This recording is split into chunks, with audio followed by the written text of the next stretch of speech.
Welcome to another edition of Strange New Pod. I'm your Fleet Admiral and host, Julian Brown, alongside the best bridge crew this side of a bucket. That's right, just a bucket. A changeling bucket. It could be a vase. It could be a vase. It could be. It could be Odo's Weird Jungle Gym. It could be a few Could things. be a pot. Could be a pot, but not cannabis. No. Not cannabis. Yes, that was the fastest pre-show you've ever seen, Haven. That's how we do things around here. The nacelle covers are open. Michael Kwan ready to go this week. So sometimes we do things on time. Sometimes. The best bridge crew. Yes. We have Vice Admiral Eric here tonight who wants to unleash his inner engineering grease monkey on those ample nacelles. Maybe. Yeah, Sure. You do. Yeah. You do. Why not? And Lieutenant Commander MC is here, wondering about how to get one of those little cute little space squids into some merch. We see you, Paramount. PowerPoint 2.0. Yeah. We'll give you money if you make the stuff. Give us. Just saying. As you can see, guys, as you can see, we are just the three of us tonight.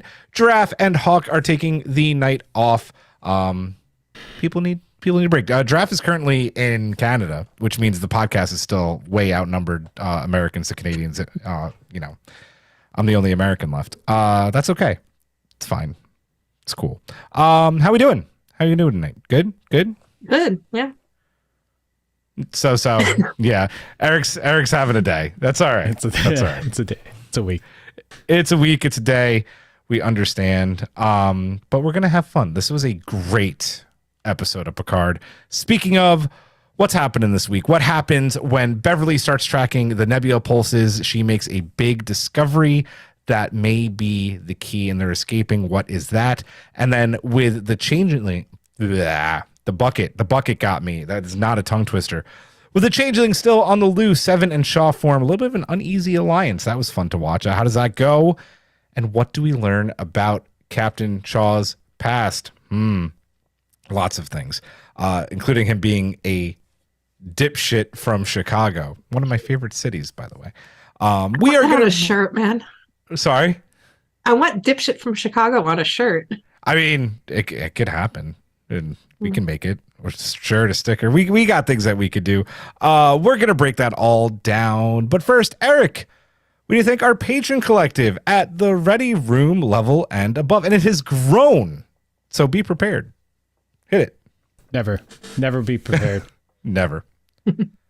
So thanks to Jeff Reeve, Mariah Gossett, Tallulah, Jen Stein, Tina Alexander, Joe Saporito, Noe Santos, Keng Hui, Takako Nagumo, Kara Kennedy, Mark Fernanda Nogales, SMK, Laura Linderman, Colin Davidson, Alan Davis, Shatterhand 2049, Jesco, Michael Graham, Emily and Travis, Gildara, Cassie, Hawk is King Friday, Maggie Light, pick a better name for your son. Ouch. Wayne Ritz. Wonder who that is. Scone of Arc, Sean, Jay Howard, Mahalani Uchiyama, Matt Harker, Joshua Lewis, Cassie McIntosh, David Willett, Tara Pollen, Slope 74, Rude Parakeet, Alex Sharkey, Joshua Miller. I had to put the cursor on this because I had to start reading at a certain point. And our newest collective members, Adam Sanders, Amy the Magic Snail, or it says Snail. I put Snai for some reason. And Eris Spengian. Eris, you're in the chat. Please let us know for next week how to pronounce your name. Aaron just literally joined at the death, like as we were about to start the pod. So welcome. Thank you all. I said last week that I don't like overly plugging the Patreon, and I did the one time, and we got like 4 new patrons in a week. So thank you. You guys freaking rock. I also mentioned last week when I was doing the patron plug that we had an announcement. We're gonna get to that in a few minutes, but I have 2 other big announcements to make real quick. For the first time ever, we are going to thank our 2 new executive producers of the podcast, and that is Chris Todd and Simon Stager. And they are executive producers in the truest sense of the word. It is not just a fancy title. Because of their support, they literally pay for our podcast hosting fees. Like that is not just a fancy title. They're literally making sure that we could put the show on. So thank you guys. I'm going to explain to you right now what that means in a little bit more detail. So over the past few months, I've had a few of you messaged me, hey, like, some of us already donate more than like what the tiers are. Could we do a new tier? And we thought about it and we talked about it, and we created the brand new Captain's Table tier. So that is our new $20 a month tier, which is how you become a executive producer on the pod. And I had the whole thing here, and I don't. But basically, what you get with that is you get to get the executive producer title. You get to be get a special admiral title on Discord, and a private chat with me, Eric, MC, Giraffe, Hawk, where you can bounce ideas off of us. You're an executive producer at that point. We want your ideas about what we could do on the pod, from episodes to merch to whatever. And you also get a guaranteed question asked to any guest that we have come on the show. So that is the new Captain's Table $20 tier. I want to thank again Chris and Simon for donating and being executive producers. That's fucking awesome. We love it. So thank you. That is all I'm going to talk about Patreon, except for the fact that there are some of you tonight that directly following this pod get happy hour. So make sure to stick around. We'll be doing happy hour. The link is in your email. I'm going to wait for that car to go by. I have a window open because it's burning in this room tonight, guys. So I'm right on a parkway. Sorry. We have other news. Does anybody want to do that news? Does everybody know what the cool piece of news is that we announced today? Anybody want to take that piece? I guess I could take it. Do it. So people have been wondering what we were going to do instead of Captain Picard Week. And with the news that came out about Star Trek Discovery ending in its 5th season, we have decided to do a Star Trek Discovery festival. It's the last days of Disco Fest, the farewell tour, and we'll be doing that. I think the last week that Discovery is airing. No, like it'll be like Picard the week leading up to the premiere. Up to. Okay. And then, we'll come back for the award show. But yeah. Yeah, it's not actually in the notes. I'm just like making You did a really good job with that not being in the notes. Like that was perfect. So, yeah. But we'll have lots of great guest podcasts on. We are doing this along with the Duras sisters. So everything you liked about Captain Picard Week, just about Discovery. Yep. It's going to be fun. I already started making notes today. The other thing with that is I kind of already mentioned it, but Chad Rubel kind of forced our hand today accidentally because everybody was like, oh, a Strange New Pod, like you should do this. I'm like, yeah, we kind of already started planning it. So I went to the Duras sisters, was like, let's just announce this today. We're going to announce at the end of the Picard season 3, but here we are doing it now. So it's going to be a hell of a good time. The name, by the way, got to give credit where credit's due. Hawk and Ashlyn. This is a combo of their names. So Hawk came up with the Last Days of Disco, which is a reference to a film, and the farewell tour is from Ashlyn. So we combined the two, and it's fun. So can't wait for a disco festival. That's going to be ridiculous. We have a lot of cool stuff already in the works for that.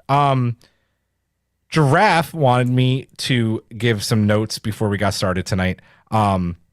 She's going to be at WonderCon on March. Well, she's going to be there the whole weekend, but she has a panel on March 25th at 1 p.m. at WonderCon.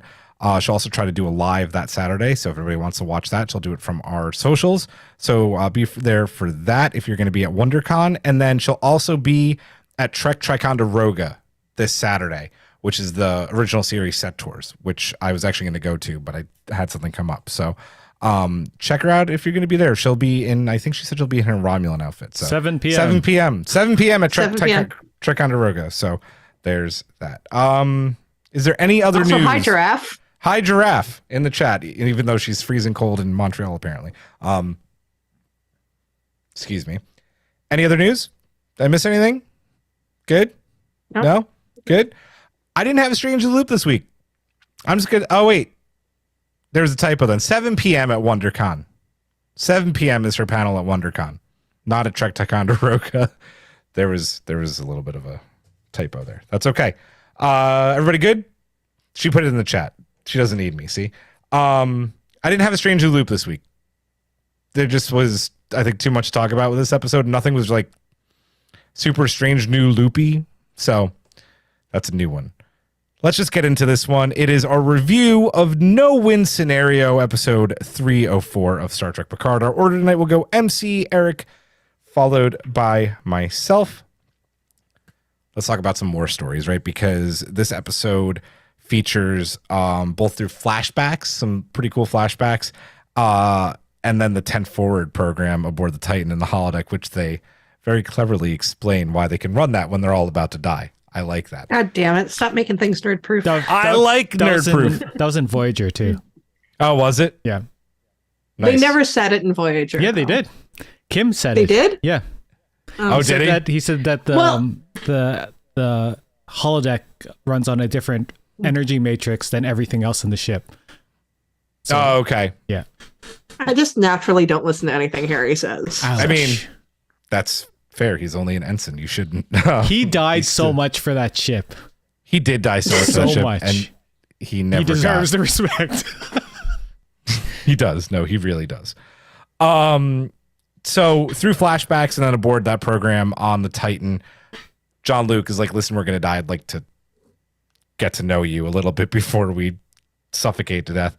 Some of that's through Jack telling some of his stories about his time working with his mom, and then others is with Jean-Luc, both telling a room full of cadets in flashbacks, and as well as Jack. It's kind of like they go in between, about his encounter with the Hirogen, which, where's our book?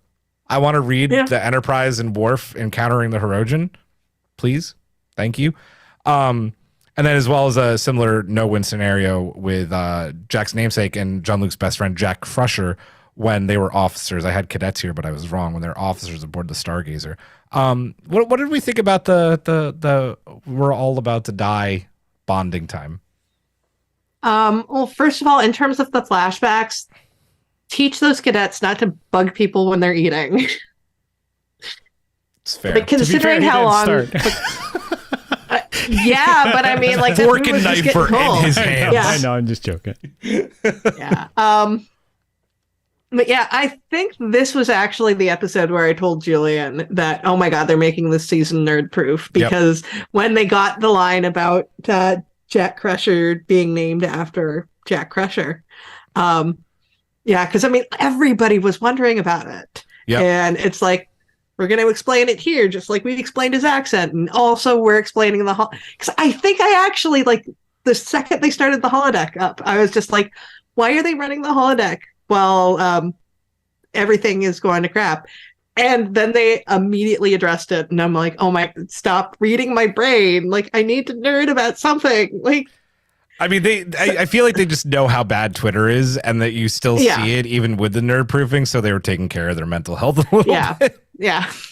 So, yeah, I mean, I like that they're that aware of things, but also it does feel like I'm, you know, I feel a little like Wile E. Coyote.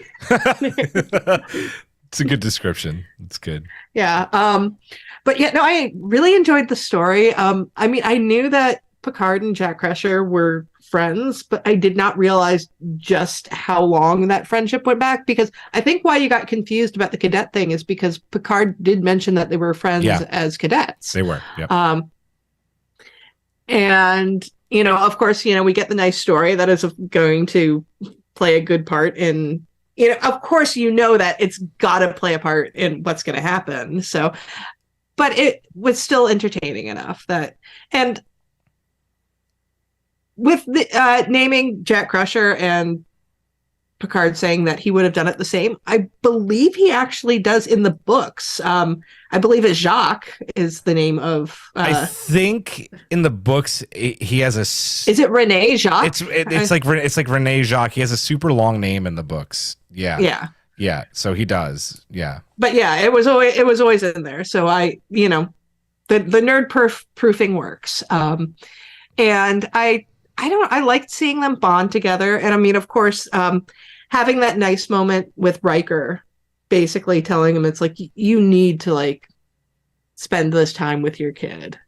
And Riker, of all people, you know, understands like how precious those moments are. And I mean, yeah, they could be trying to figure out a way to get out of this, because like, come on, you guys were on the Enterprise for like a gazillion years. Like, you've been in like really tough spots before. Like, this is kind of par the course, honestly. Yeah. Eric, I'm writing something funny. No. To Giraffe. Yes. You like that, right?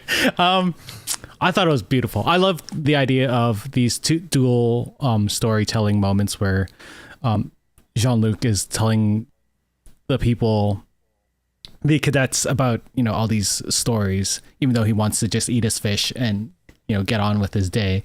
And then the parallel of him trying to, get to know his kid in 10 Forward, this very meaningful place for him. Because really both scenarios are people trying to get to know Picard, or a Picard of sorts, right? He's trying to get to know his kid, his Picard kid. And those cadets are trying to know him, or at least hear from the source. It's a good way to also show that, Jack was there and listening to everything, and he's hearing all these stories about how amazing his namesake is and how amazing his dad is. And then, he goes into but what, didn't you want a real family? And he's like, no, it's cool. Starfleet is my family. That hurts. That hurts, but you gotta think he spent years like trying to process the death of his family during first contact, and he's at an age where he's just like, I don't think my guys are gonna swim anymore, so I don't know if I'm gonna have a family. He was what, 80? Would it be 87 or something like that? Yeah, like 88, 87, 88. Yeah. He doesn't, I don't think he's at the point where he's like, you know what? I don't think anyone's going to settle down with me now. So he's like, Starfleet's my family. That's all the family I ever needed. Yeah. It's also comforting for him, but he doesn't realize that he's hurting someone who wanted to get to know him and, was at a point where he was just starting to get to know him. And to see the look on Jack's face right as he runs, you're like, fuck, that's brutal.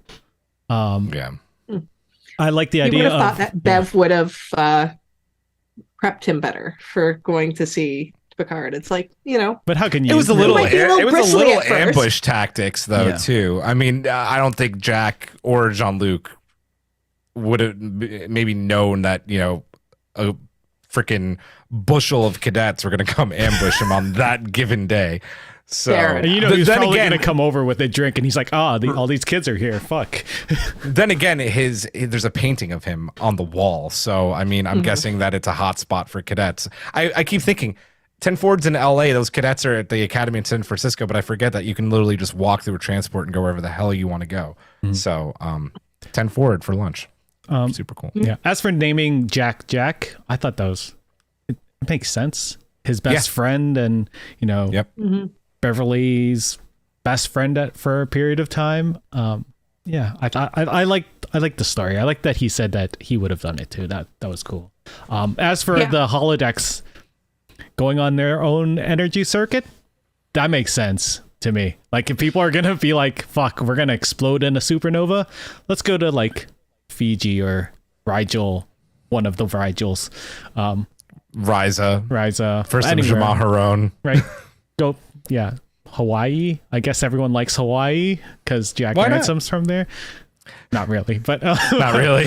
I just keep on thinking of every single doctor on Doctor Who whenever they regenerate, and it's like, I want to go to the most beautiful place. Exactly. And like, you assume that because of all the technology that Voyager brought back with all the holodecks, and they have the mobile emitter and all that stuff, they probably made the holodecks way better since Voyager. Yeah. I mean, look what they're doing when we get to, the 32nd century with in Voyager and Discovery. You could just have a holodeck in your room. So, I mean, that's pretty freaking cool. It's the dream. It is the dream. It really is.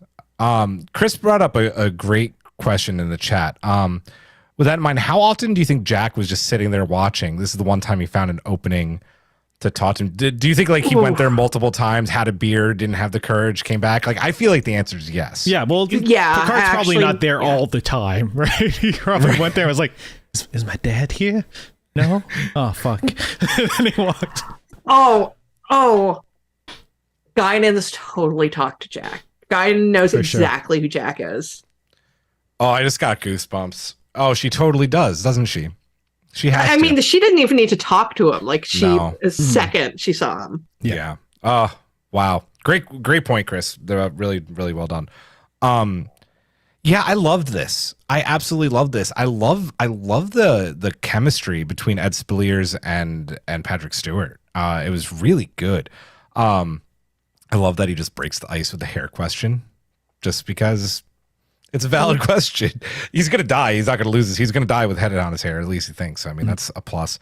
I just really and I like that he just Jean-Luc in this moment knows this is probably the end, like Riker says. So he lets his guard down, and Jack's like, you stole that shuttlecraft to get laid. He's like, we had permission, but yeah, I mean, listen, people keep forgetting that Jean-Luc is a ladies' man. He can't settle down, but the dude gets laid, and was a bit of a player. So, I mean, listen. And at that time, he was more Kirk than Kirk. Like all of the stuff they say about Kirk, no, that was Picard. Yeah.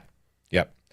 So I really liked that. I'm 100% on board with nerd proofing everything. Don't give people an opening. If you're going to say like, oh yeah, the holodeck, it runs on an independent circle. Good. I'm not going to question it. I'm happy. It soothes my soul. I love the bonding. Let's talk about Shaw though, because a bunch of a bunch of Titan officers come in, which kind of mirrors the scene in the flashbacks with them kind of like listening to Jean-Luc. And as he's finishing up his story, Shaw comes in a little high on Bev's pain cocktail and shares a very, very important war story of his own. His time as a lieutenant in engineering aboard the USS Constance, which was at the Battle of Wolf 359. What do we think about this moment? MC, I know that you have a ton to say on this. Definitely gives a lot more insight into his disdain for both Seven and Jean-Luc. So just calling the Easter egg now, like we haven't said it yet. Shaw is such an just the name is an Easter egg to Jaws, because this this speech was the USS Indianapolis speech. And it was such a good version of it. Todd Stashwick did just an amazing job delivering this. Like I over the last couple of weeks I've been like, oh, I don't know how I feel about Shaw. He's a real big dick. And I still think he's a really big dick. And I really enjoy his character, especially in this scene. Like, it was just such a powerful moment. That being said, as much as I enjoyed this, I watched this episode twice and had no issue with it. I'm like, oh my God, the speech is so great. It references one of my favorite movies of all time. But as I was driving into work, all of a sudden, I was just like, wait a second. So Shaw had all of this issue with the Borg. And this doesn't work for me for two reasons. Because one, an in-universe reason, what the heck is up with Starfleet's, mental health policy? Like, that is just like the worst. Pairing him and Seven together is just like a disaster waiting to happen. And the other thing, which is actually the bigger thing that bothered me. So one of the reasons why everybody thought Shaw was such a dick, other than the general fact that he's a dick, is that he's been dead naming Seven. Yeah. And it even comes up in this episode too. And I'm not crazy that they've justified that a little bit. It's like, oh, we're going to explain his hatred of Borgs. And it's like, but you've made the metaphor of him, doing a transphobic attack. And so, but now you're explaining that away. So I don't really love that optic. And I know it's not something that the writers thought of, but I think it's something that the writers need to think of if they are going to be pulling out a metaphor like that. Yeah, fair. Yep. Yeah, Eric? Yeah, 100% agree with all of what you said. I don't know what to add. No, it's like it was a powerful speech. You could see. I'm just going to talk it from an acting point of view because Todd did such a good way of showing disdain and pain and fear all at the same time when he's talking to Picard at that moment. And you know, it sometimes comes off as just being an asshole, but you can see him going through that memory as he's speaking it, like in his eyes, in his voice, in every little quiver he does. It's such a good like masterclass in acting, and you don't really see him. I've everything I've seen him in, like in Supernatural or in 12 Monkeys, he's never gotten anything this crazy good, and he kills it. And like, man, I know it's hard to make yourself feel for this character that's just been terrible to everyone, but I think they needed to make a turning point in this series because moving forward, he's obviously going to become a more important character. And you can't go on hating a main character the whole season. And I think that's what the writers wanted for him at this moment. And I think he pulled it off. He really did. He really did. I want to read Draft's comment. So yes, 100%. I did read a bit as he doesn't use 7 because it wants to. I think she meant to write. He wants to love her, and saying the name scares him. He wants to disassociate her from his pain. Yeah, yep. Absolutely. I really love this speech, and I think it does work if you look at Starfleet the same way that you look at current like veteran affairs in the United States. It's fucking awful, right? And Starfleet is so fucking decimated at this point, from Wolf 359 to the Battle of Sector 001 to the Dominion War to the attack on Mars. I don't care how utopian the Federation and Starfleet is. They're hurting, and they're probably having personnel problems, and I'm guessing a lot of these officers don't have great access to therapy. And I like that. I really like that. They actually talked about the therapy earlier, right? When Vadic is like, I'm glad your therapy's going well, or whatever. Your psychological. Yeah. Jesus. Yeah. Man. And I like this because this is now the second time that we've seen someone have an issue with Jean-Luc being Locutus, with the other famously being Ben Sisko. Mm-hmm. And I was talking about this with Hawk in the chat a few days ago. I absolutely think that season 4 needed to deal with this a lot more. I would have loved, season 4 of TNG to deal with this a lot more. I would like to have seen more Starfleet officers do a double take when they saw Jean-Luc, because I don't think any one of them deep down in their unconscious thinks that Jean-Luc did anything wrong, but the Borg Queen was genius in this moment by giving the boogeyman a face and a name, like Shaw says. And that really fucked with a lot of people, and 11,000 people died, and survivors have that burned in them forever. So I think the scene works really well. I wish we had gotten more of it in TNG. I don't think we'll probably get it anymore. I think this is maybe the closing of the book on Locutus. I've as someone who's done acting, I've done monologues like this, and it takes a lot of work, and it's fucking brutal, and you have to dig deep for monologues like this. And it sucks that Star Trek constantly gets overlooked in award season, because I think Todd Stashwick for this alone deserves an award. I think Jonathan Frakes deserves an award. It was awesome. I loved it, and I agree with you, MC. Actually, I don't think it really forgives it doesn't make what Yeah. the dead naming right. And you know what? Like, and I think that even shows near the end of the episode when Seven's like, yeah, I knew it was a changeling because Sydney calls me Commander Seven out of respect. And he doesn't even say, yeah, I'm sorry. He just goes, okay, good call. Maybe that was his way of saying sorry. I don't know. Yeah. It sounds like something he would say. Right. Exactly. So, I thought this was amazing. Anything else on Shaw? Lexi's note, I just want to say, she says, Frakes has been on fire this season. Yes, he absolutely is. I just want to read Michael Kwan's comment. I could easily see how officers blamed Picard. I said elsewhere, we have a lot more knowledge and have watched much more about the Borg and the effect of assimilation than the average fleet member. True. Yeah. Yep. A lot of it happened in the Delta Quadrant. So a lot of it happened in the Delta Quadrant. Yep. Let's talk about Agent 007, 007 of 9 in this episode. One of the big question, right, that came out of last week's episode is why Will didn't reinstate Seven. I think Draft brought that up on the pod last week, which is a good question.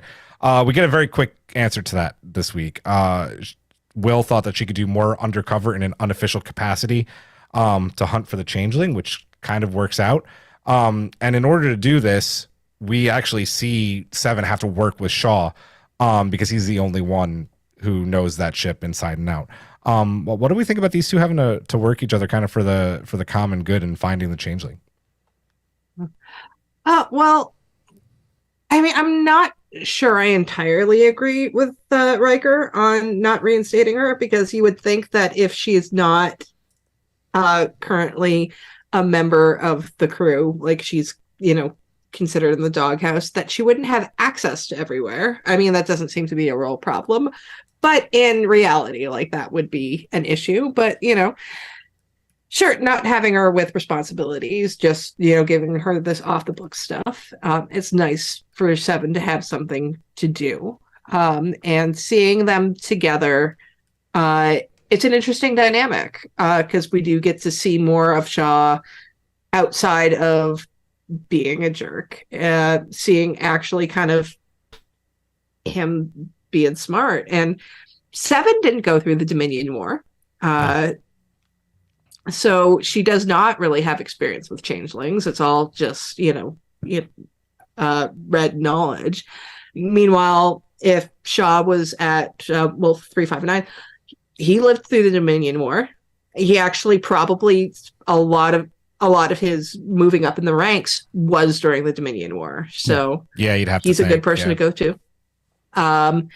And yeah, as we mentioned at the beginning, this was, I think, the first mention of cannabis in Star Trek. I think it is. I think it absolutely is. And Shaw sounded like he was really sorry that it wasn't 420 on the Titan. Yeah. Just hysteric off. So yeah, no, I like seeing these two together. And I believe we see a shot of Odo on the pad with there's the picture of the bucket. Yeah. So I really like seeing that. They used like a season 1 picture of Odo before they improved the makeup, so that was a little jarring. Little jarring. Bit. Oh, get off my bridge. Yeah, no, I like them. Before you go, Eric, I was gonna read. Where'd it go? The chat is hopping as always. Where'd it go? Aris's comment. I get where it comes from, but usually captains are really polished and by the book.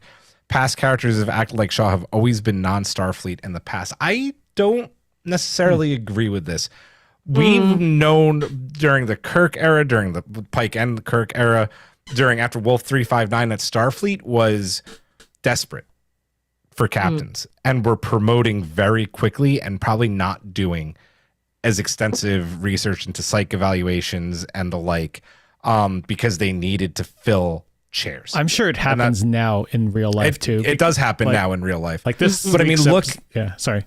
No, go ahead. I was gonna say this week's episode of Quantum Leap, they had a captain that was super racist and like just like the worst, like a-hole there. But he was, his number one was Brandon Routh. So, he had Brandon Routh, that's awesome. He had some help. Yeah. But I was going to say, I mean, look at what's happening during DS9 too. I mean, you literally have a Defiant class starship full of cadets that went off books and started fighting the Jem'Hadar on their own. You had a Badmiral who I think she went from lieutenant to captain in an instant promotion and got like an Excelsior class starship. There were not a lot of fucks being given during this time. I'm not saying it's the norm, but it definitely was happening a lot during that era of Starfleet. And I'm guessing it happened after Utopia Planitia as well, building new ships, needing new captains. And who knows how much happened with the Borg. Like during First Contact, they seemed to be getting attacked all the time as well. So it could they could have just been under threat the whole time. They're just like, you know what? You're alive still. You can have a ship. You get a ship. You get a ship. Well, and they had four different ships they needed to fill because Will Riker turned down 4 of them. So it's like, you're a captain. You're a captain. Everybody gets a captain. Anyway, your thoughts on this? I think the question was about Seven having to work with Shaw. I like their dynamic. It's not really a good cop, bad cop, but like an asshole cop and super cool, awesome Seven, who also plays bad cop though. Yeah. She doesn't need to. She does her Ranger thing, which I liked. I liked seeing her back in her Ranger like mode. I like off books. I guess she doesn't have to do a report of what she's doing. I don't know. It seemed weird. Yeah, it's not like her off duty had any. I guess it's really just she doesn't have to do things she doesn't have to do anything. Yeah, so she can do with that. Yeah, I like that Shaw has more insight than we would assume for this, captain that's just sort of been hard nosed the whole time. There is some ingenuity, even when he wait, do we get up to that part later? Okay, that's later. Never mind. I was gonna talk about the nacelle thing. But yeah, as he said earlier when he was talking to Jean-Luc, he's a grease monkey, so he had to think on his feet fast. So like Seven going to him and being like, I need a solution. I need something to help me with this. And this crew because you are by the books. This ship, like this ship Tip Top. It was smart for her to do that. And he was the right person to go to. and she knows that if he's been treating her the same way all the way through. So she knows that he won't bullshit her. He'll just, that's a great point. He'll just do what he thinks. He'll say what he thinks. If they become not a couple, but like people that work off each other for the rest of the season, I'm fine with that because I really like how buddy cops. Yeah, buddy cops. Yeah. I really like them working together too. I think their dynamic was awesome. I think that Jerry and Todd play very, very well off of each other. I want to get your guys' opinion on something. I'm not going to repeat how much I loved it because you guys nailed it. Do you think when he was like, hey, I really underestimated you. You're a great officer. You know your way around. You're going to make captain really quick. And then he said, is what I would say if I was a changeling. Do you think that was also him, though, getting in an apology? I think he meant it too. Yeah. Yeah.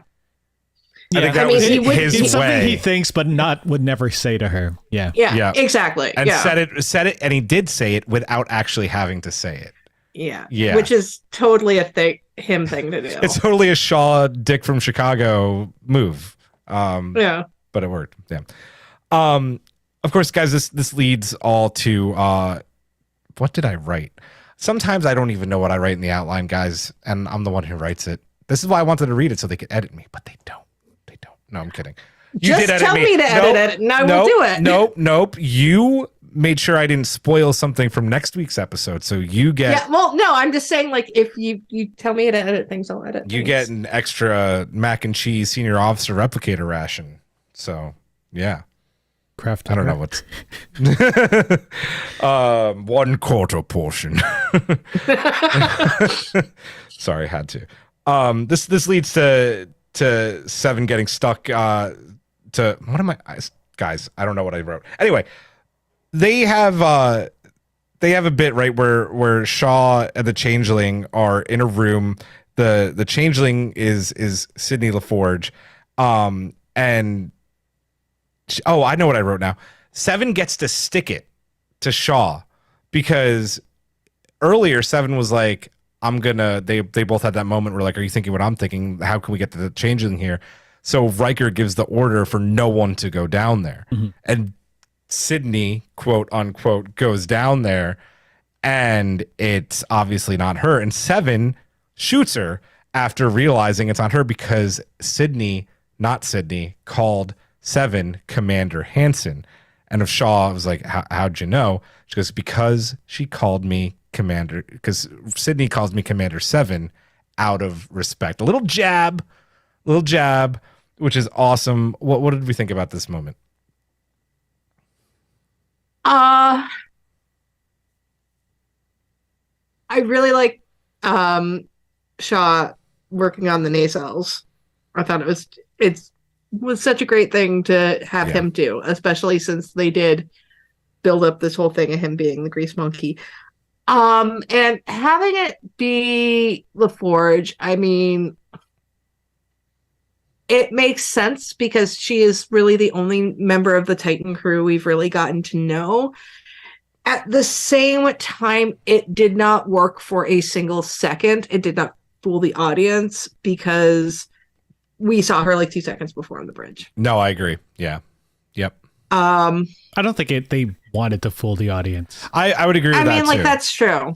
Because, I mean, like, they did basically figure out as soon as she stepped in that she was a changeling. Yeah. So, I mean, that moment of, out of respect. Though part of me wonders, Commander 7 should be Commander of 9.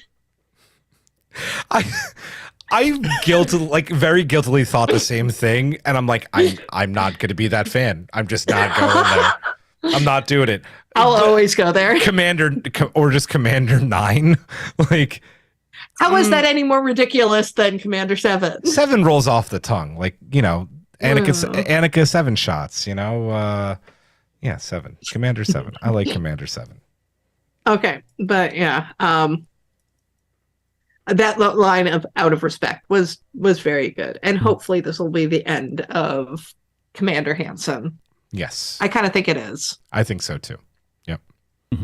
I loved it too. I thought the scene was great. I like that the grease monkey got his hands dirty, and when Sidney came in and I'll say faux Sidney came in, and he was like, "Give me the torch," and she was like, I think this is the torch, and he's like, "Fuck."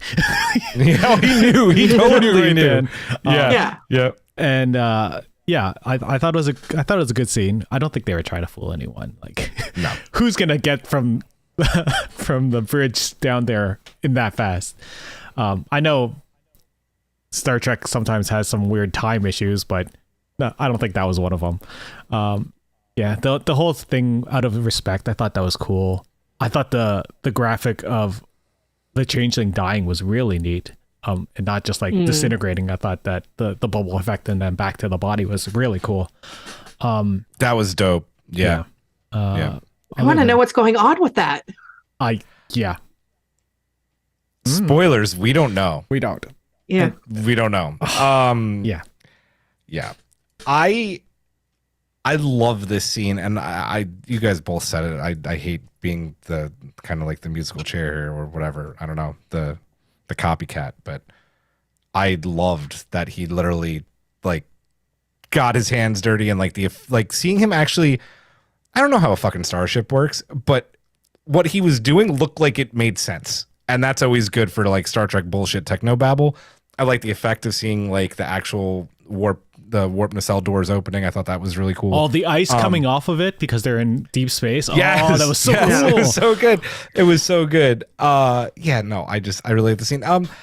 Aris writes, she's 7, and then of 9 is her last name. I do wonder if 7 is just 7 now. Like if she, I think that's if she possible, dropped the of 9, and that she is just 7, like Haven in our collective. Haven is just Haven. I think Ilea and Haven Studios. Haven of Studios. Haven of Studios. I think that I think Deltons only go by one name, if I'm not mistaken. So 7 might have just decided to go with that's the fair. singular name. Just being an asshole. Oh, I You're know you were, but iconic. then I got into my brain, so it works. Yeah, that was great.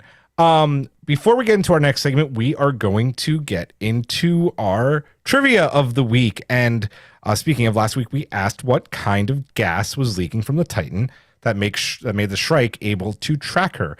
The correct answer this week was Deuterium gas.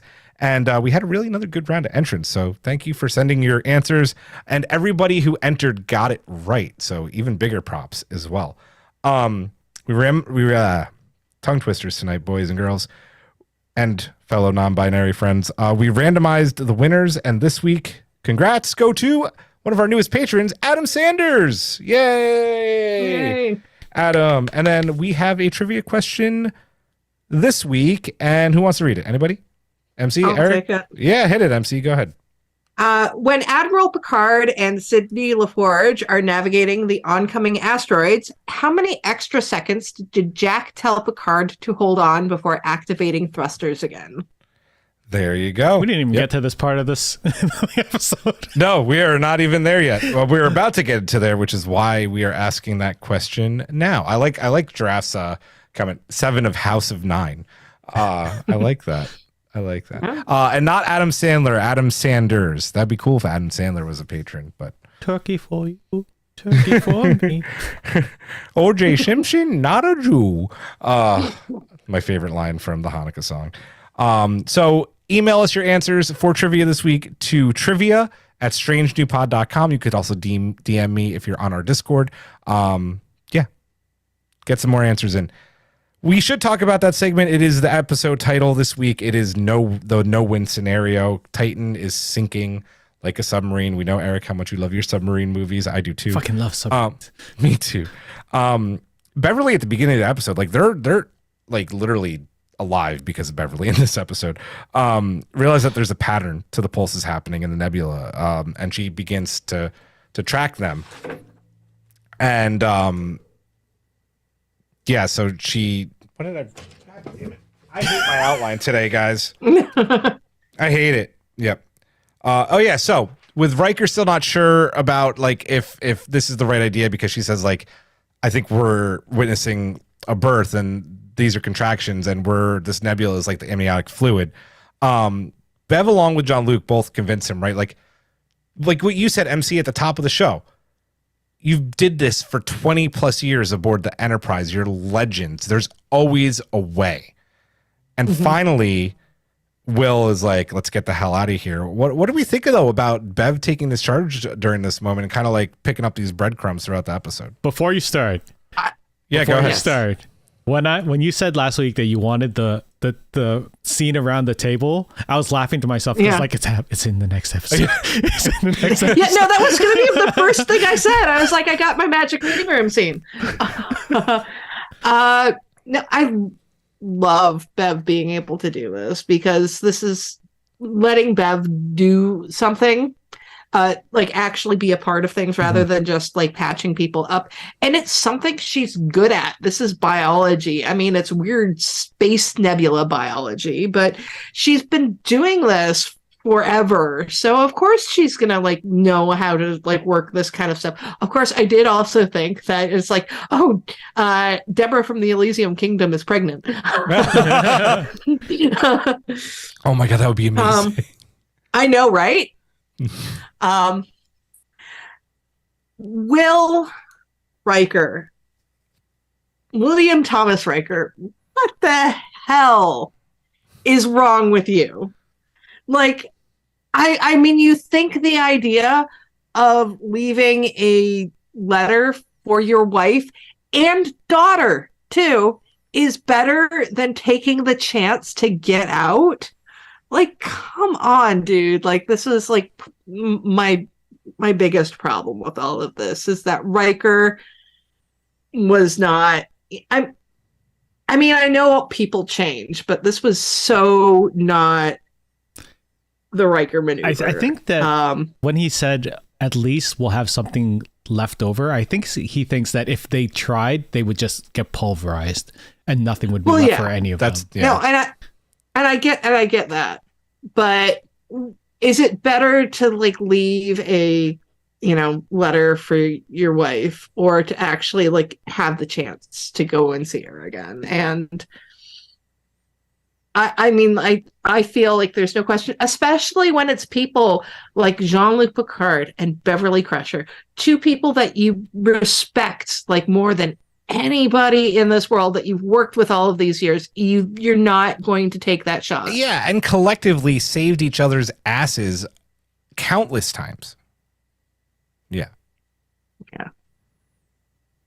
Yes. So, I was like, oh, I'm not sure if I was Yes. Yes. What did I think of this scene? It was brilliant. I love some of the best Star Trek, and we've said this so many times, is when people discuss things around a table, or just discuss things like people talking to each other and trying to figure things out is some of the best Trek. And like courtroom scenes or anything like that, like that's when the writers get to shine, and they really did in this moment, like showing the fear of Will, having Bev do her thing and be like so confident and like amazing with everything she said. God, it was so good. And Picard just, he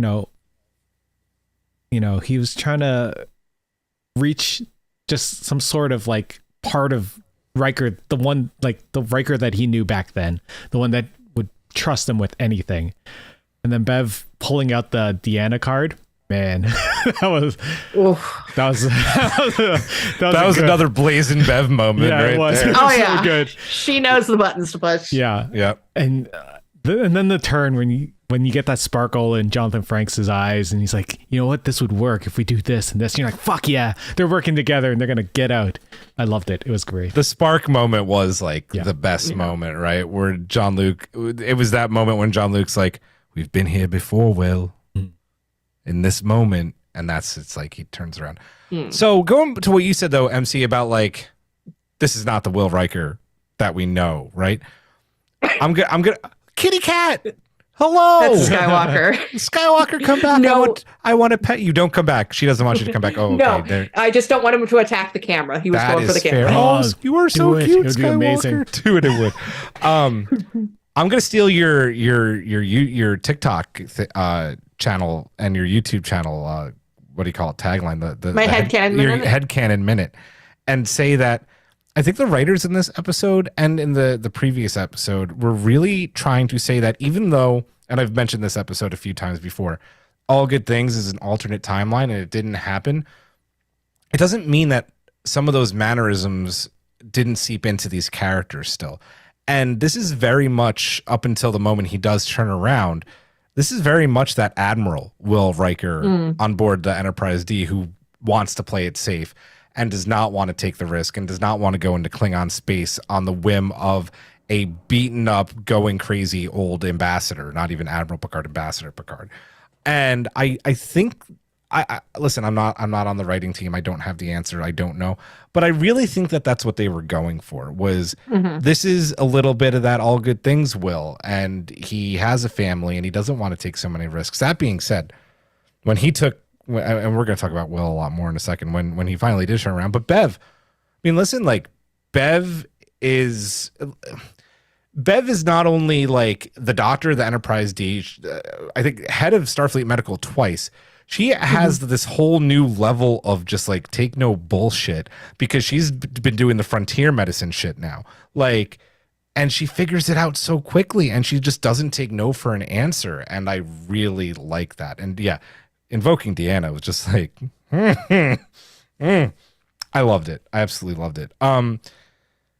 Once the plan is set in motion, Will knows that Jean-Luc has been in this position before, both in the shuttlecraft with Jack, and I'm really pissed off that no one mentions this in this episode, because he's alongside Will as his number one during the events of the TNG episode Booby Trap, which is also famously the delete your fucking browser history, Geordie LaForge, that episode.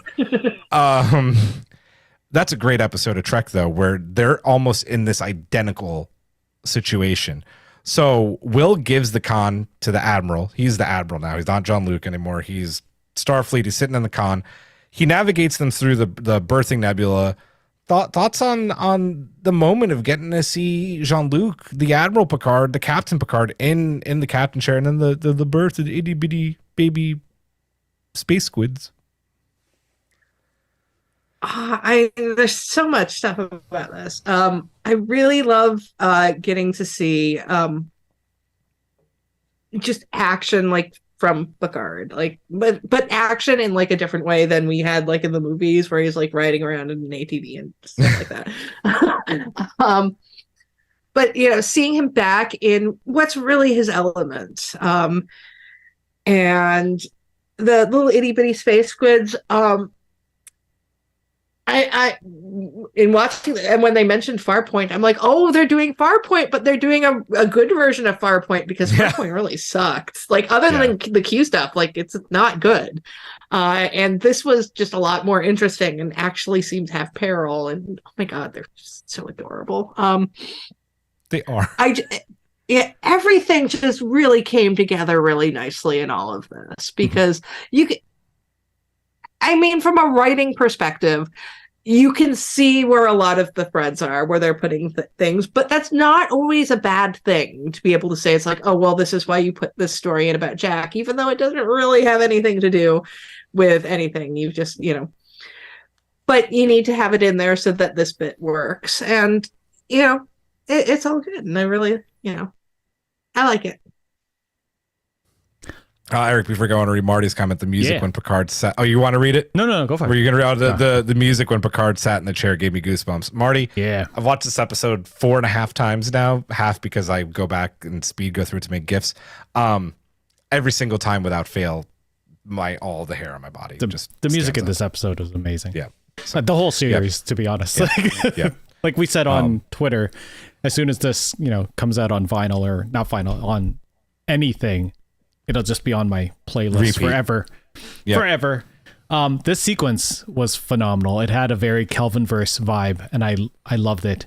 Okay, can I interrupt you? Did you notice that the sound effects, I don't even think that they created them. I think they pulled them straight from 09. Yeah. I agree with you.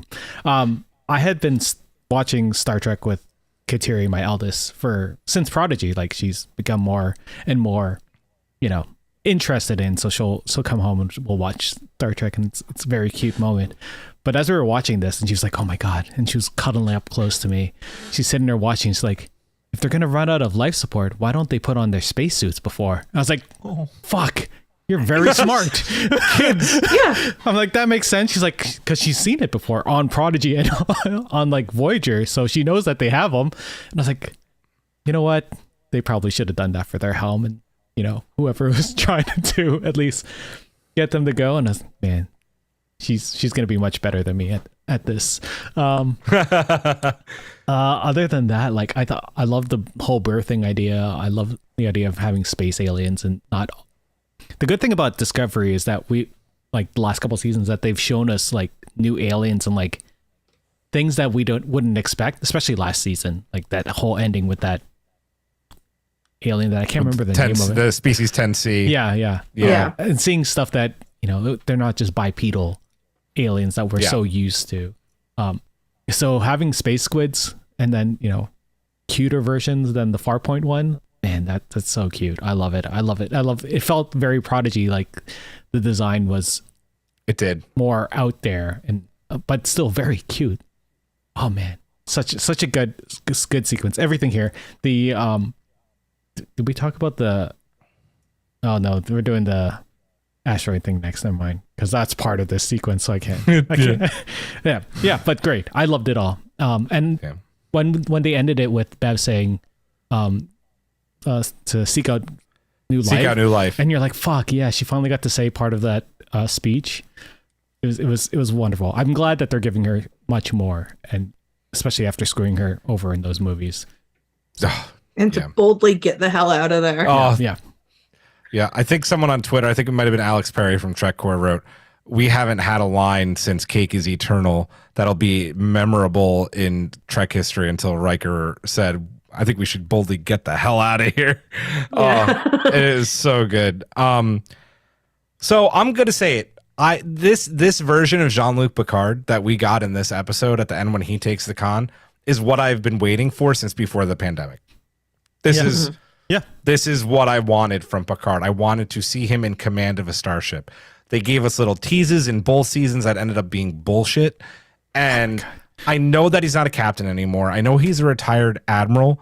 It doesn't change the fact that people like me who grew up with TNG and him as a captain and an inspiration wanted to see him in that role one more time. Well, and like history remembers him with one less pip. With one less pip. And it just, listen, is it bordering on a little bit of over fan service? Maybe. Does it hit all the right fan service buttons for me? Fuck yeah, it does. Like I said, goosebumps every single time. Him just calling out to LaForge, like I said with Riker, every time he called it LaForge, then hearing him say, LaForge, cut thrusters, do this, mark 0.25. I'm like, oh my God, it's like watching Booby Trap again, and I'm a kid again, and I lost it. But when you're saying like fan service, this is not out of character for him, and that's the good thing about it. Like fan service can be good and it can be terrible. I don't know if you guys have seen Mandalorian this week, but not yet. They added a character that there's no reason for it. And I was just like, what the fuck? This episode is amazing, I've heard but what the fuck? So many conflicting reports about this week's episode of Mandalorian. It's so good. It's so good. I've heard that it was awful. I heard that it's better than the entirety of the sequel trilogy. Yeah, I don't know who to believe. It is better than all of it. But this one character doesn't make any sense. No reason for it to be there. God damn it. I can't wait to watch. I don't think Picard has ever hit that level of, even in Rogue One, when they had Dr. Baba just turn at the camera and be like, hey, we're here too. Remember us? Like that's fan service in a bad way. Yeah. And I love that we get an Admiral's log at the end. And it's like, oh my God. Have we ever gotten that before? Like an Admiral's log? Not in this, of Janeway in Prodigy. Oh yeah. I think we hear her do logs. But it's just like, I said this when I released my spoiler-free review before the season started. My little TNG heart. And so many people on Twitter said this week, it's like, this was a really amazing episode of TNG. And it was. This was, in essence, a TNG episode. Paramount, give me my little baby fucking space squids right now. They're not going to do it. No, they're not. Let's talk about the will of it all, because Will Riker and in return Jonathan Frakes, not just this week, but last week and the week before that and the week before that, has just been giving MVP performances left and right. From the way he talked about being numb after Thad's death, we know how much of a struggle that's been for him. And then having this new life breathed into him during the escape and this birth when he's talking to Deanna finally. And the moment he throws a fucking asteroid at the Shrike, man.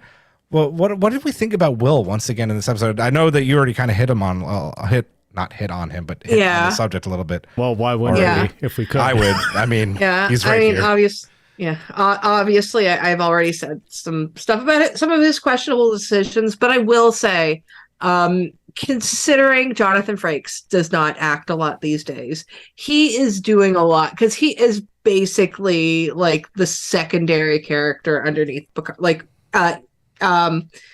Will and Bev are definitely like the second tier characters. Like, I don't care if they're not listed in the main credits. I know that's all just, production and agent nonsense. They are part of the main cast, and they especially with Riker, he's been really, I don't want to say carrying because that sounds bad and like I'm putting down everybody else, but he is like, his character is so big this season. I don't think it's even disrespectful to say it in this, because everybody's brilliant, but he is carrying this cast in the best possible way. Yeah, because they've just given him such a big part. He is really, XO to Picard. Like, no matter what their actual ranks are, if they have a ship, he's always going to be Commander Riker to Picard's Captain Picard. Yeah. And I think he's doing a great job doing it. And also, he threw a fucking asteroid at the Shrike. Like, come on. Yep. That's Riker. That is Riker. Like, everything else I was saying before where it didn't feel like Riker, that totally did. Totally. It kills me that the TNG cast is special guest stars instead of Jonathan Frakes should have the end credit. He should get that money for that end credit. I think they're getting the money. I just think you get special Yeah. Okay. You Good. know, Yeah. Fair. when you Yeah, get yeah, that yeah. and he needs it Yep. because he is fucking brilliant in this season. It makes me also want to go back to the first season of Picard and watch his performance in Nepenthe, because if he's hurting this much at this point, the fact that he had to leave to feel like he wasn't hurting his family, like I wonder like how pained he was at that point too, because it seemed like he was just like, you know what, we're surviving, I'm making pizza, but there's got to be like an underlying thing there, because to get to this point where he has I saw it. yeah, I saw it too, but I You don't think could it was. see it. I don't think it was as. I didn't think he would get to the point where he'd have to leave so that he felt that his family would be in a better point. Did you notice though in Nepenthe when Jean-Luc does ask and like we're getting by, Deanna almost starts crying. Like Yeah, I did. when Will says that in this episode, right? Like she feels everything and she's still feeling it, and it had been a while. Yeah. So I mean, it could have literally just like it could have started there. Yeah. It could have right? also been the anniversary of his kid dying Yeah. that could have just Yeah. sort of spun him off. Like Uh, I really I do have want a to. very Yeah, go for it. I have a very dark question. Does Kestra have any empathic powers?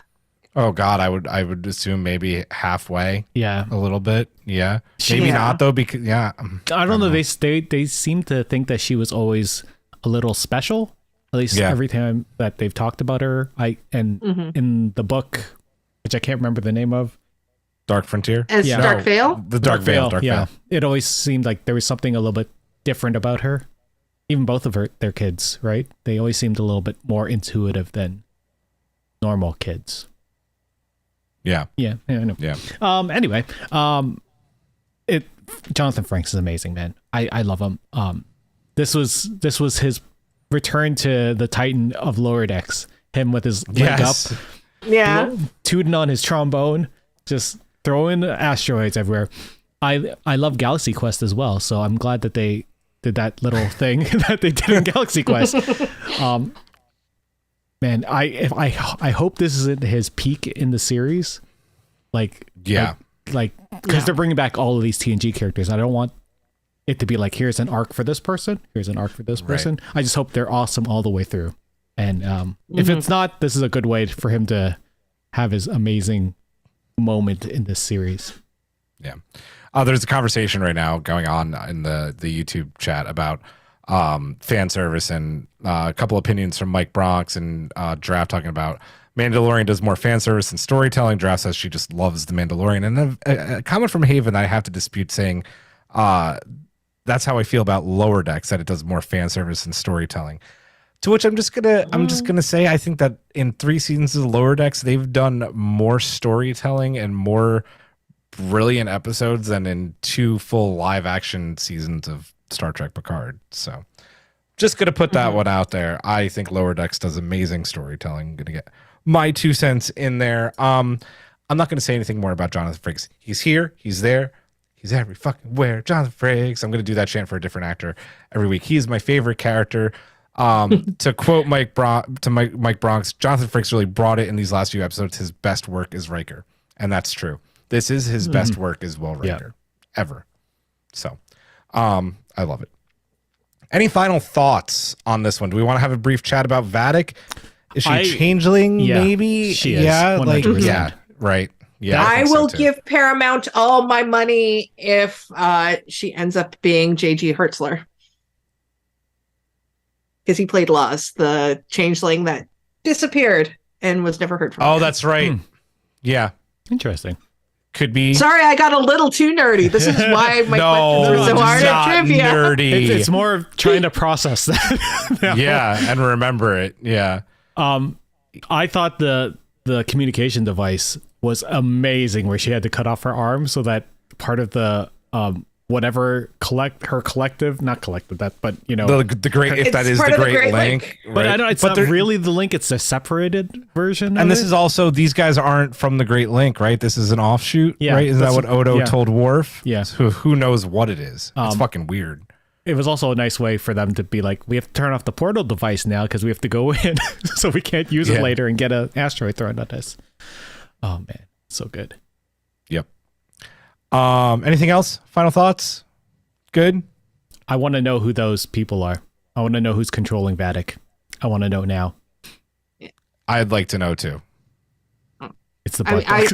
I still think it's always the butt plugs. It's the butt plugs.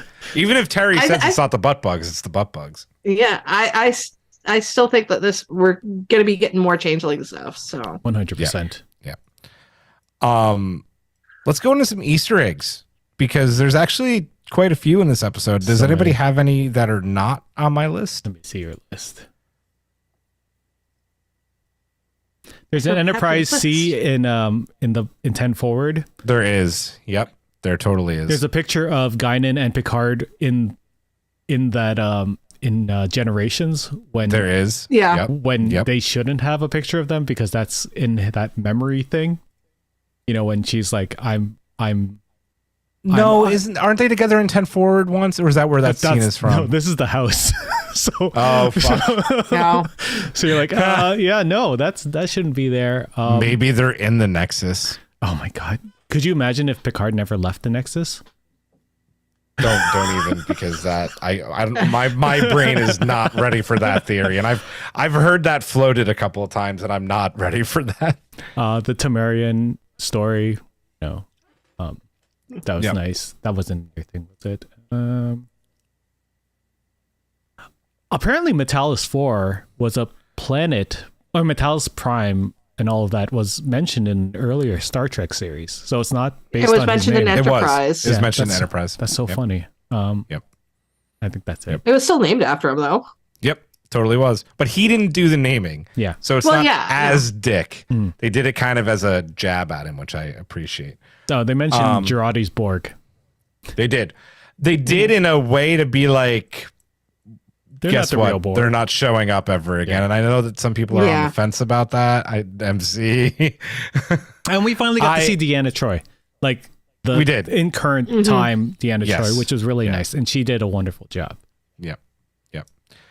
Farpoint, obviously we already mentioned that one, wrapping the episode up. Vadic turning her chair around she was channeling her father. That was 100% General Chang in that moment. Yeah. When she just turns around for the first time and is looking away from the camera, and then she does the full thing when he's going, wreak havoc and let's slip the dogs of war, like turning over and over. It was fucking brilliant. I love that. Jack washing his face and having a nightmare is actually almost like shot for shot right out of First Contact with Jean-Luc washing his face before the implants come out. And then I think this whole episode, and it's not mentioned once, which drives me absolutely insane, is a giant tribute to Booby Trap, the TNG episode. Yeah.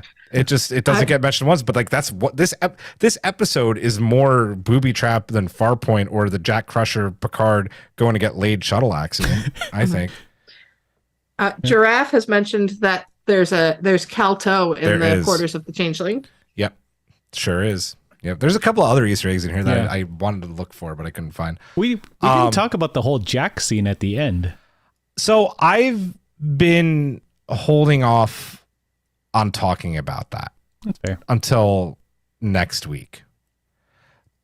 That's fair. For reasons. I understand those reasons. There's reasons. I just wanted to see the chat go off. Yeah, they're like, oh my God, what reasons? What reasons?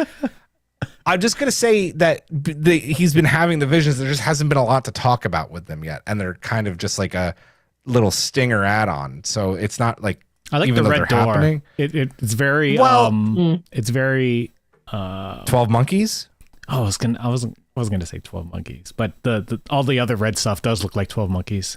It's like the Titan flashbacks. Yeah. It's right out of 12 Monkeys again.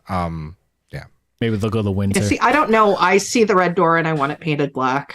Yeah. Yes. Maybe it goes to a red room. Good job. Red room. Red room. Let's rate this one out of 10 adorable little space squids. We'll go in reverse order. Eric, 10. Your rating? 10. It's 10. If I could give it more, I would. This is probably my favorite episode of the season that we've seen so far. Nice. MC. Yeah, I'm also going to give it a 10. Just because of that. What? Miss, I I really don't like give Shaw's things a speech. 10. We've already rubbed off on her, Eric. The best post TNG episode. Post TNG. Keep going, episode. MC. I'm sorry. Yeah, I go. was in shock. Just do it. I really like Shaw's speech, and it's enough. Like, I think the rest of the episode is a 9, but that speech on its own pushes it to a 10. Nice.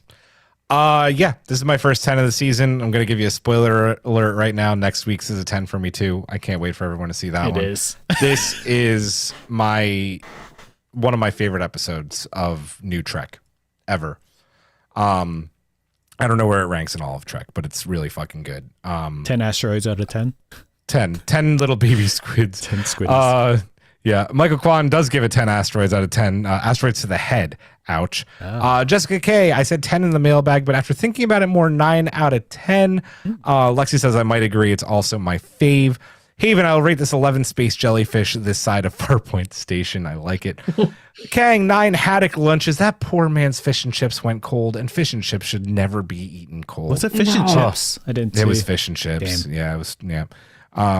We call Constance. We call 7 11 of 10 at our house, so we believe in ratings. Tara gives it a 9 out of 10. Wayner 10, but really 11. I like it. I like it. Wow. Yeah. I was thinking people would like this one. I'm happy I was right. Anything else? Good. Ratings good. Let's get to the subspace to poll and mailbag. Comms, get me the dock master. Control tower reading, Commander. Who wants to take the poll this I'll do week? it. Why Do not? it. Hit it. We asked Trek Twitter, as I hit my microphone, what they thought about no-win scenario, and this is what they had to say. 62% said, space babies. Not space squiddies. 30%. Well, I didn't want to give like a giant spoiler. spoiler, I wanted that's people fair. to get that, like, That's you know, fair. the They little do- squiddy They tails do for say themselves. space babies. Yeah. 30% said, engage. Engage. 1% said, 1 grueling hour. Who hurt you? 7% said, let sinking ships sink. It was a bit of a tongue twister. Yeah. Is the 1 grueling hour the worst? Is the second worst one? No, it's the second worst one. I think like sinking sucks. Yeah, I think it's true. is like the worst. I mean, I could sit through a grueling hour. I would not like sinking. Or you could put an asteroid to the head, like Michael. Yeah, yeah, true, true. Eric, you did the poll, so that means MC. Can you hit our first mailbag, please, with Michael Kwan's? Michael Kwan wrote, ship fans get it all in this episode. Tense bridge scenes, crash surfing the wave with So true. Picard, Yeah. telling her which way to... Crash Forge. Crash surfing the wave with Picard telling her which way to steer while Jack keeps them off the rocks. Seven and Shaw teching the tech and solving the changeling mystery. Riker throwing a rock at their foe. Beverly saving the day by being brainy and observant. Shaw earns a little redemption and we get some understanding into his personality. All that, even more, and a plate of fish and chips too. This one is a 10 out of 10 for me. Nice. I'll take Andy Kaufman's 10 out of 10 best episode yet. Space jellies were great. Thank you, Bev and Sev. Bev and Sev. I kind of I'm on board with that. For saving the ship. I love how Shaw just owns his crap, and now we know why he was especially dickish to Seven. This episode had all the TNG feels, and every crew member felt vital. I agree with that last part very much. Captain Riker stole the show for me. Now let's boldly get the hell out of here. Well done. I did a pretty good Riker there. Go ahead, Eric, with Buicks. You know what? We never talked about how Picard was just like, Jack, get on here. Like he was at the point where he can trust his son to be his number one. Oh, I love that. Oh man. Do you know how fucking pissed off I'm going to be if like I've like bought into the relationship? I'm going to be furious if it doesn't end up actually being his son. Yep. Like I will agree. I will go back to talking shit about Picard. Buick wrote, "What a treat! This is fan service as it ought to be done. Callbacks, Easter eggs, and references all carried along by a clear and exciting plot, and given poignant context by truly heartfelt and emotional dialogue, and above all, a resolution. Picard and crew have more work to do, but the end of the episode actually felt like a satisfying ending for an episode." Yeah. Yep. MC Havens, please. Haven wrote, today's episode was absolutely fantastic. I gave last week's a rating of 11. I should have listened to Julian when he said that this was the best episode of the season, because how can I top last week's episode? Also, it is no secret that I have disliked Shaw from the moment he first called Seven Commander Hansen. But today's episode, I found the only time in the series I will accept calling her by that name. Nice. I already talked a lot about that. Yep. Sure did. For good reason. Michael Graham wrote, just finished watching and I loved every minute of it. Callbacks were great, and how awesome was it that we got an Admiral's Log? Yes, thank you.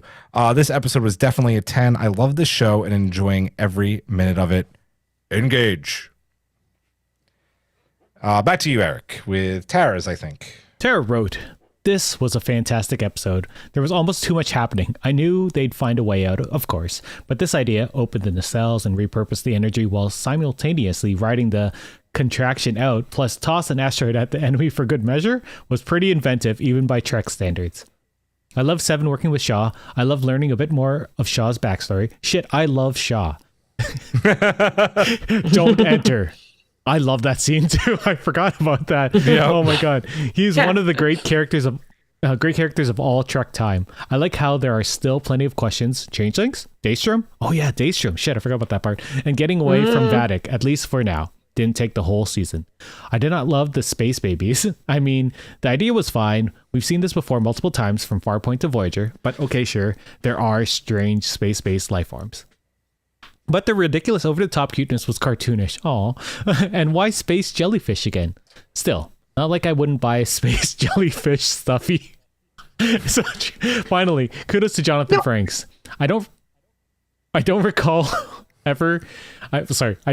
him ever acting at quite this level in TNG, and I never thought he was this good an actor, but wow, he really brought his A game. Plus directing, get that man an Emmy nod, if not a statue. Between him and Todd Stashwick, just truly excellent performances. Score 9 space jellyfish anime eyes out of 10, saving any 10 scores for the last few episodes. Fair. Mm-hmm.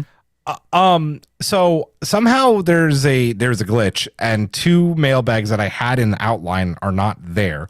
I knew because I put them in, which is why I'm not like, oh, what's going on? Jesco's and Riker tattoos somehow did not make it in. So I'm going to just read them very quickly to close it out. Jesco wrote, wow, this was by far my favorite episode of Picard yet. It was on the edge of my seat, cheering, crying, all of the emotions. Some top tier Trek that the whole season has been building up to, and it's only episode 4. That's right, guys. It's only episode 4. Oh my God. I went into the season with no expectations and, to be honest, little excitement, but now I am invested and strapped in for the ride. Riker threw an asteroid. 10 out of 10. Though I think Jess did change it to a 9 out of 10. Chris wrote, Riker Tattoo, I really have so much praise for everything in this episode, except the Nebula baby thing. Oh, sad face. It has been, if it had been a male character we were focused on, it wouldn't have been that analogy. At least I highly doubt it would. Just more mediocre writing for Bev while everyone else has these epic and memorable lines. Everything else was super fun, and I was literally yelling at my TV. 8.75 cute floating changeling hands out of 10. I think Bev had a pretty epic line in that one, but I mean, to each their own, for sure. Anything else, guys? I think that's it. I think that's another show in the old bag, the old holodeck that runs on its own circuitry. In the changeling bucket. In the changeling bucket. Yeah, another episode of the changeling bucket. Wait, what? Why? Oh no. I'm not even gonna. No, I'm not gonna read that. No. Instead, I'm gonna end the show and say, I'm gonna give you guys a little nugget to feast on. Oh my God! For next week. Do it. 1, Jesse Gender is joining us next week, which is awesome in its own. But 2, bring a tissue box. And that's all I'm going to say. Why did you say that? Because I did. Bring a tissue box. Next week is going to be fucking epic. That's going to do it this one. For MC, for Eric, I am Julian. I will say live long and prosper. Majram. Good night.